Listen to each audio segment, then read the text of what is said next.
ایک نوجوان میرے پاس آیا، کہنے لگا جی بیوی سے جھگڑا بہت ہوتا ہے تو مجھے کوئی تعویذ دے دو۔ میں نے کہا بیویوں پہ تعویذ چلتے ہی کوئی نہیں۔ کہنے لگا کیا کروں؟ میں نے کہا کہ طریقہ بتاتا ہوں۔ کہنے لگے بتائیں۔ میں نے کہا ہر دفعہ جب کھانے پہ بیٹھو 2-3 لقمے اپنے ہاتھ سے کھلا دیا کرو۔ کہنے لگا اس سے کیا ہوگا؟ میں نے کہا یہ تو تم بعد میں دیکھو گے کیا ہوگا، تم کرو تو صحیح۔ کوئی 2 ہفتے گزرے، میری اس کی اچھی دوستی تھی، اللہ اس کی بخشش فرمائے، تو فوت ہو گیا۔ میں نے پوچھا، اس کا فون آ گیا نا، تو میں نے پوچھا وہ میری بات پہ عمل کیا؟ کہنے لگا نہیں۔ میں نے کہا کیوں؟ کہنے لگا شرم آتی۔ میں نے کہا لڑتے ہوئے شرم نہیں آتی؟ بولا عورت بھی کوئی ذات ہے جس سے لڑا جائے، وہ غصے میں بھی آئے تو کمزور ہے، کمزور سے درگزر کرنا انسانیت ہے۔ میرے نبی نے فرمایا شریف آدمی بیوی سے دب کے چلتا ہے اور کمینہ آدمی بیوی کو دبا کے چلتا ہے۔ تو میں کمینہ بن کے نہیں رہنا چاہتا، میں شریف بن کے رہنا چاہتا ہوں۔ یغلبہن اللئیم ویغلبن الکریم لأن اکون مغلوبا کریما احب علی من ان اکون لئیما غالبا۔ سبحان اللہ۔ کہ میں شرافت والا بننا چاہتا ہوں، کمینہ نہیں بننا چاہتا۔ میں نے کہا تمہیں لڑتے ہوئے شرم نہیں آتی؟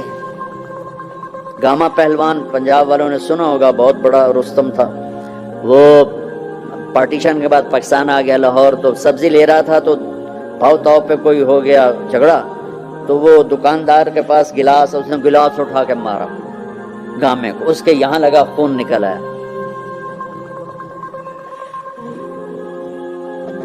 اس نے چپ کر کے پگڑی کھولی اور نیچے سے یوں اس کو لا کر باندھ کے چل پڑا۔ تو لوگ انہوں نے اس کو پکڑ لیا، پہلوان جی ہے ماڑا جہا بندہ تو مار گیا، تو اسے آخی کچھ نہیں، تو اس پہلوان کہنے لگا ماڑے نو مارنے شرم آتی ہے۔ وہ کہنے لگا کمزور کو مارتے ہوئے شرم آتی۔ تو عورت پہ ہاتھ اٹھانا یا گالیاں دینا، اس کے ماں باپ کو گالیاں دینا، یہ تو جانوروں کا کام ہے، انسانوں کا کام تو نہیں۔ میں نے کہا کر اور مجھے بتا۔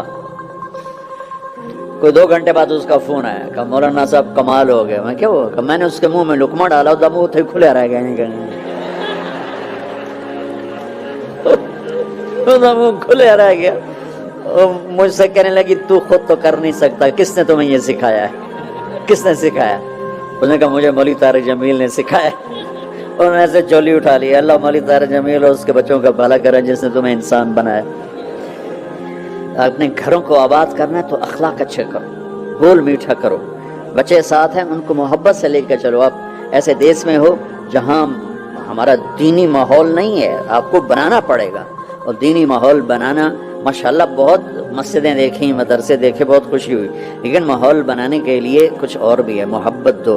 علماء سے کہتا ہوں آپس میں پیار و محبت کی فضا قائم کرو، شدت پہ نہ چلو، نرمی پہ چلو، فتوے بازی پہ نہ چلو، محبت سے چلو، اختلاف رائے کرو، پر اختلاف رائے کو کفر تک پہنچا دینا، حرام تک پہنچا دینا، یہ اہل علم کا کام نہیں ہے۔ اہل علم ہوتے ہیں جو حلیم ہوتے ہیں، وقور ہوتے ہیں، اور وہ درگزر کرنے والے ہوتے ہیں، محبت کرنے والے ہوتے ہیں، معاف کرنے والے ہوتے ہیں، برداشت کرنے والے ہوتے ہیں۔ چھوٹی چھوٹی باتوں پہ فتوہ بازی اس سے بچو۔ کسی 2 مسلمان کا آپس میں بائیکاٹ نہیں ہونا چاہیے، کسی 2 مسلمان کا آپس میں بول چال بند نہیں ہونا چاہیے۔ بیوی سے ناراضگی ہو تو بیوی سے صلح، پتہ کیا نتیجہ نکلتا ہے؟ جب آدمی بیوی سے صلح کرتا ہے تو اللہ اس پر اتنا خوش ہوتا ہے، ان کے پچھلے سارے گناہ معاف کر دیتا ہے۔